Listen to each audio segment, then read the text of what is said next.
Alright, what's going on everyone? Welcome back to another video. Today, I am handing out some figure awards. So, let's just get right into it.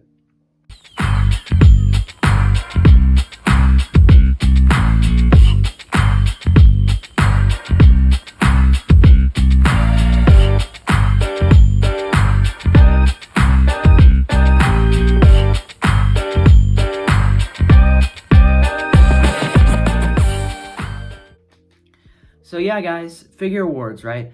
And I can already hear some of the comments. George, why would you copy that toy guy? He already made this video. First of all, if you did any research before scrambling to the comments, look here. I made this video a year ago, so I didn't copy him. And he said that he got his idea from tech reviewers, so he didn't copy me.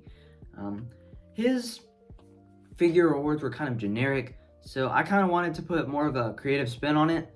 And I'm not saying it was bad, but I'm just saying that maybe these would be a little more fun awards. So, let's do some fun awards, man. And getting right into it, let's do the Where the Heck Is It award. Okay, so why was Bumblebee movie Megatron just unobtainium? Why could no one find this thing? Why was he stocked, or rather, like a lack thereof of stocking? He's such an excellent figure to not be stocked. I'm lucky because I found him, and you guys know my reaction. Oh my god. Oh my god. Oh my god. Oh my god. Oh my god. Oh my god. Oh my god.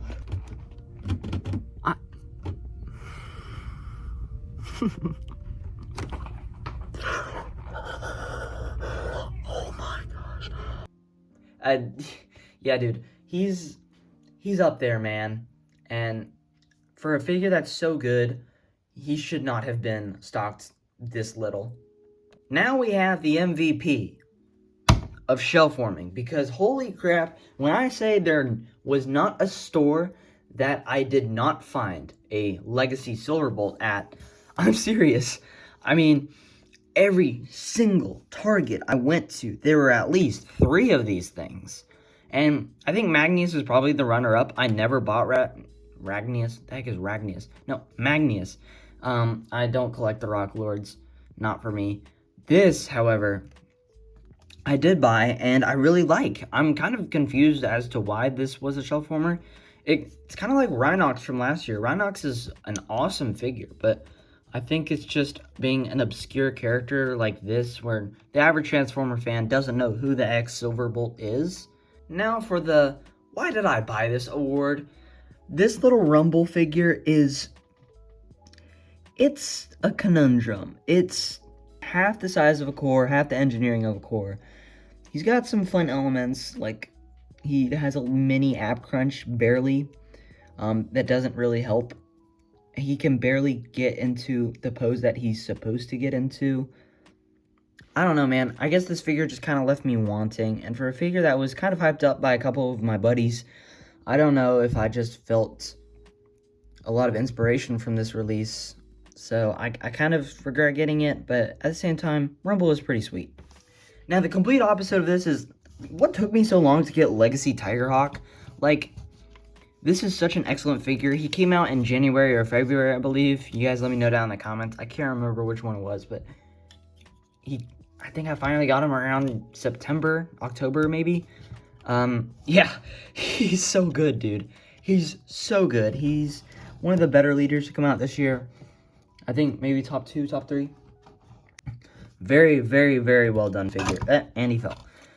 Yeah, I don't know what took me so long. I mean, he was barely stocked. I think he would probably be a runner-up to that Megatron. I couldn't find him at all, but I finally got one, so I'm happy. All right, what figure had the best QC this year?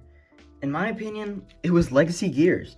Now, it might seem kind of weird to pick Gears here. There are a lot of other awards that I could have given Gears, but I think this one kind of fit him the best, because when I opened him and messed around with him the first time, all of his joints were just so silky and smooth, perfect tolerance. I just got caught on that little joint there. But nothing was too loose, nothing was too tight. It was exactly how you want it. Nothing moves when you don't want it to. And he just felt like he kind of just has that hand candy feel, or once you pick him up, you just can't put him down. He just feels so good to move around and pose. He's just great, dude. He's a great little figure. Now, this was not a competition at all. The figure with the worst QC was this Megatron here. Now, the reason why I still own this Megatron is because of this gorgeous paint job. If there was an award for best paint job, it would go to him. Easily. Easily. But there's not, and he has this award. Look, he's falling, and there, okay, he stood. He's just so floppy and rattly, and stuff just doesn't tab in. This doesn't tab in. These don't tab in. I still think that figure is okay, but it really bothers me a lot.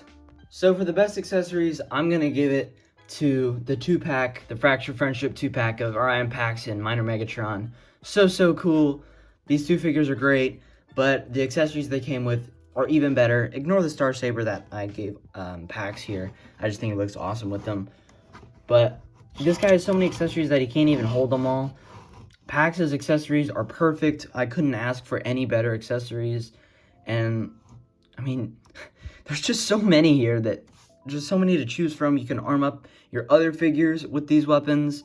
And it's just a great time when you have all these weapons and when you just, so much creativity with the hammer, whatever that thing is, this huge sword, the pickaxe, the drill, the cool arm cannons. There's just a lot to offer here. And I think that's why they won it. So for the worst accessories of the year, I'm going to give it to 86 Bumblebee. I understand, just let's move past accuracy for a second. I get that his little pea shooter is accurate, but if we're looking at it from a standpoint of this being a deluxe class figure, and he comes with this. He's already small, and he's not super engineered. There's not a ton of paint. And his gun is tiny. So where's the money going, is my question. Now, mine's kitted up with some toy hacks, so he looks super sweet, but I just don't understand where the money went with this guy. I still like this figure, but I think his accessory stinks. Alright, so for the most underrated figure that came out this year, I've talked about this thing so many times. It's going to be Gamer Ratchet. Listen, I don't know what else there is to say about this thing that I haven't already said. Go check out my video for more details, but he does everything right. That the Gamer Edition, like every single figure that the Gamer Edition had, they all did one good thing, I think, and I think he combined every single element of that. Sure, he still has his flaws, but there's not many of them. I mean, yeah, there's not many of them, and I think everybody should just go get them, right? Seriously, I haven't come across a person that hasn't enjoyed this thing, which is crazy. I feel the water boiling. It's heating up in here because this is one of my Transformers hot takes.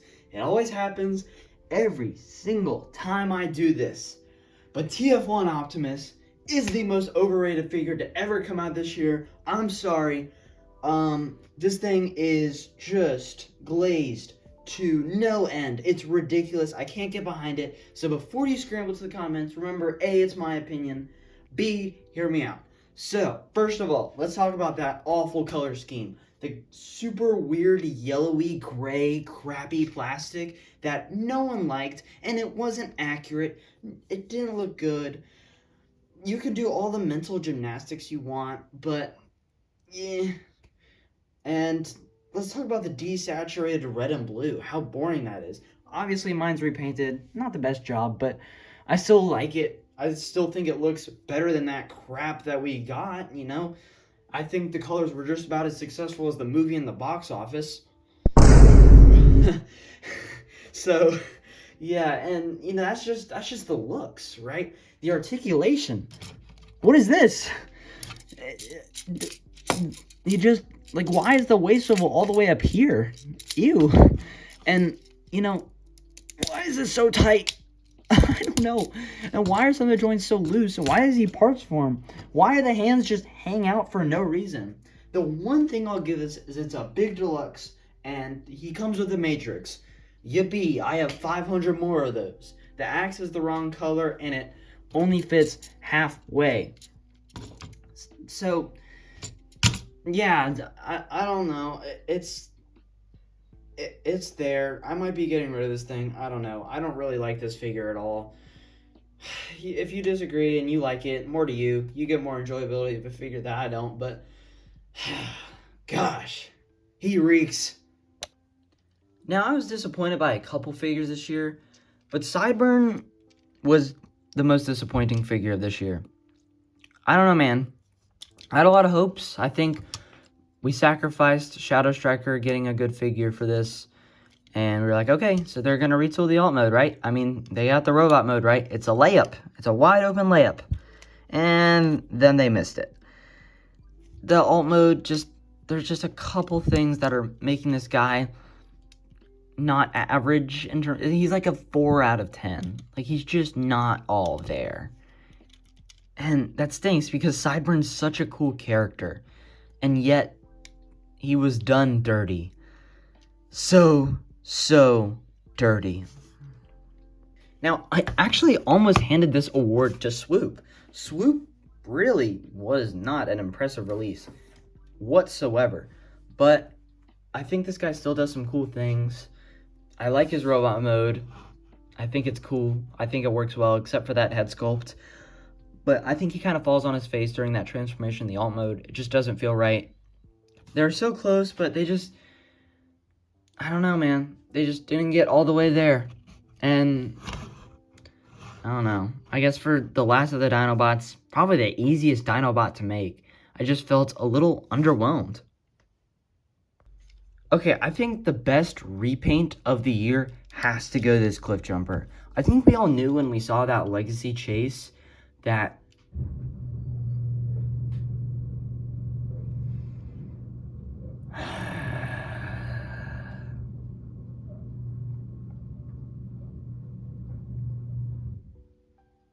I think when we all saw Legacy Chase, we knew that this guy was coming. We saw the pipes, we were like, oh yeah, Cliff's coming. And here he is.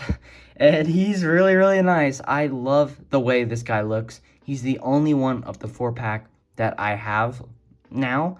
So I guess that speaks to which one I liked the most. I actually never opened the 4-pack, so maybe I can't say that. But for now, Cliff is seriously my favorite. You can make arguments for other ones. You guys let me know which one you think is the best. But in terms of the best repaint / minor retool, I guess, yeah, it's gonna go to Cliff. And for the worst repaint of the year, it was that weird Takara, or I guess I don't know. It was like a couple $100 for this crappy repaint of TF1 Optimus, to where I think we could all have done a better job in our sleep. And it just wasn't worth the money at all. Easily the worst repaint of the year. I mean, gosh. I don't think anybody bought that in the US, which is good. I don't know why anybody would buy that, because what a waste of money. Okay, so what was the most posable figure this year? I'm going to go with Bumblebee Movie Megatron. So he was kind of like a dupe. I mean, we're going to have a couple dupes, but he was, I mean, he's just so posable. He's got like triple butterfly for some reason. He's got posable fingers, toe up, ankle pivot. He's got the whole 9 yards. So you can get him to really any pose imaginable. I mean, I guess the only thing he's missing is that ab crunch, and really you have everything. He's just the epitome of a posable figure. He feels like a 3-0 MDLX. That's what he feels like, man. I mean, if you have this guy, you understand how it is. So, yeah, man, that's going to go to Megatron for the most posable figure of the year. Now, for the least posable figure of the year, it's going to go to Bumblebee Movie Shockwave. Now, remember that posability is not the same thing as articulation. He still has okay articulation with decent joints, but the number of poses that you can get this figure into feel very limited. There's only so much you can do with this guy. And I feel like that's sort of a bummer because he's a big figure. And I think they could have packed in a lot more joints to this guy, but they just didn't. So it just makes it a little bit harder to get him into those poses. He can do some cool poses, but not nearly as many as I think we all could have hoped. And, you know, I think that the bicep swivel. And, okay, you know what? Let's do another like increment. If we hit 350 likes on this video, I will buy both the Vector upgrade kit, and I think the upgrade kit's like 30 bucks for the shoulders and hands. So only if we get 350 likes, I'll get that goofy upgrade kit. I'll waste my money on both those upgrade kits. So it's up to you guys if you want to see me buy those or not. So it's up to you, but maybe that'll fix it, and then we can talk about it then. But yeah, guys. So for the best transformation, 86 Optimus just rocks. That transformation is the perfect balance of complication to enjoyability. Like, it's interesting enough to keep you flipping it back and forth, but it's not too complicated to where you want to throw it out the window, like some figures. But he's great, dude. The transformation is such a joy. I haven't come across anybody that hasn't liked the transformation. Sure, you might have your little nitpicks with it, but I haven't come across anybody who just doesn't like it. I think what he does pushes the boundaries for an Optimus transformation, which is really, really cool, which means, you know, maybe some other companies will take notes of what this guy does and put it into their Optimus. And maybe Hasbro took notes from other figures. Definitely some MP44 energy in here. But yeah, dude, best transformation, easily. Dude, this cannonball transformation gets on my nerves. I swear, dude, every single time I try transforming this thing, it's like when I'm about to finish tabbing in the side doors, I tab one in, sweet. The other one, I tab in, the other one comes untabbed. Okay. Tab it in, the other one comes untabbed. Tab it in, the other one comes untabbed. Tab it in, the other one comes untabbed. Tab it in. And then the top comes untabbed, and then you remember that you forgot to like slide the crotch up as far as it can go. And then you have to untab the whole thing, and it's just a nightmare. I don't like this transformation very much. Maybe it's just me, and that's why this is my list and the words that I'm giving out. But for this, I really don't like it. I don't like the Bumblebee movie Megatron transformations either, but this one is much more frustrating. Where that one's complicated and interesting to sort of work through, this one is just like a little pest. All right, we're going right back to 86 Optimus for the most satisfying figure to hold and handle, because holy crap, he's just so hefty. He's so chunky. He has that, again, that hand candy feel. The plastic quality is just exceptional. It's probably the best we've honestly ever gotten from a Hasbro figure, it feels like. This feels better than any animated figure I handled, because you know that animated figures rock when it comes to that plastic. It's just so thick and dense. This is better than that. And I'm shocking myself by saying that, but it's true. It's true. He's just solid as a rock, silky smooth joints, just such a dream to handle, to pose, to mess with. So that's why he gets this award too. And so for the least satisfying figure of the year, I'm kind of disappointed by this one too, is Quake. Quake, he's almost there. It feels like they were really, really close to making a pretty darn solid figure. Let's go ahead and showcase why. So let's say I'm beginning the transformation. I flip this out, and this is the culprit right here, this hinge. So, you know, let's just continue with our transformation. Flip this up, flip this back, flip this down, up, and look at that. Pops right off. You didn't see me pull. You didn't see me do anything that would suggest me trying to remove it. It just came off when I tried flipping this down, and it's not going back on. Go back. Hello. Go back on. There we go. Come on. It's such a frustration. Also, the backpack does like to come on tab sometimes. Like, when you push up on the shoulder here, like this, it'll do that. And then it's not a fun time to handle this guy, which stinks because it's a pretty sweet design. Like, Quake has a pretty sweet design, but I don't know. I don't know if they did him the justice that he deserves. other side of that is, of course, the worst kibble management, and I kind of gave it a tie to these two for two different reasons. So this guy, he still poses fine, like he still gets the job done when it comes to posing, but his backpack and just everything here is huge. I get that he has to fit Origins B in the trunk, but that doesn't mean he doesn't have a huge backpack, because he does. So that's why he's there. And then Legacy Hotshot, in terms of kibble management, it's not great. And like how I was talking about Cybertron Starscream, where he sort of maneuvers with the kibble just gets in the way, dude. It feels like you can't do anything. He constantly wants to fall over.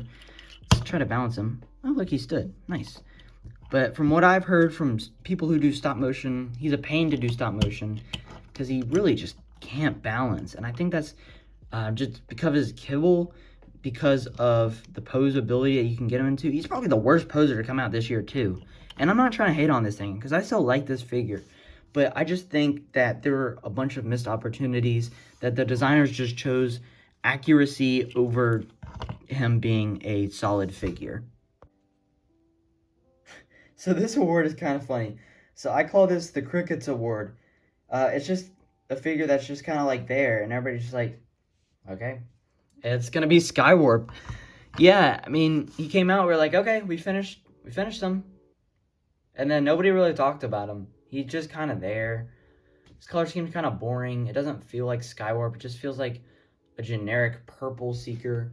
Not Skywarp. Skywarp should be a nice black, purple, maybe some little light purple accents here and there, some gray.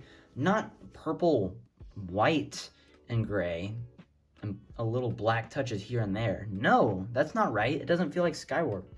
But even with that, I guess, I don't know, I think we're all getting kind of tired of this mold. I mean, it's a good mold, but we don't need that many, guys. I don't know. I mean, if you're a Seeker guy, all to you, collect your heart out. But for me, and for most people, this release was just kind of crickets. Like, sure, we completed the trio, and I'm done. Now, the most obscure character to get a figure, in my opinion, is going to go to Magmatron. I did not know who Magmatron was until he got his figure, like, announced in that cover art. I was like, who the heck is that guy, and why does he look so cool? And then he got released, and then I bought him. I was like, holy crap, Magmatron is perhaps the most epic thing in the universe. All right, let me calm down. He's just great, and I'm surprised I didn't know about this dude, because it's such a cool concept, such a cool design, and I'm just really glad that they decided to do this in Legacy. I think that's what Legacy is all about, bringing those obscure characters to life inside of a figure. And I really hope we get Big Convoy, because Big Convoy would be elite. Yeah, guys, that's going to be my list. That's not really a list, but it's more of like the awards I gave out. Tell me what you think. Did I mess anything up? Did I do a good job? All you, let me know down in the comments. Who would you have given the awards to if you didn't agree with what I did? And again, if you guys hit those like marks, I'll get those goofy upgrade kits. But yeah, guys, I appreciate each and every one of y'all sticking through the end to the video. If you did, comment Predaking, and I will know that you watched till the end. But yeah, guys, appreciate you, and I will see you guys in the next video, where we will be ranking the best figures to release of this year. So, see ya.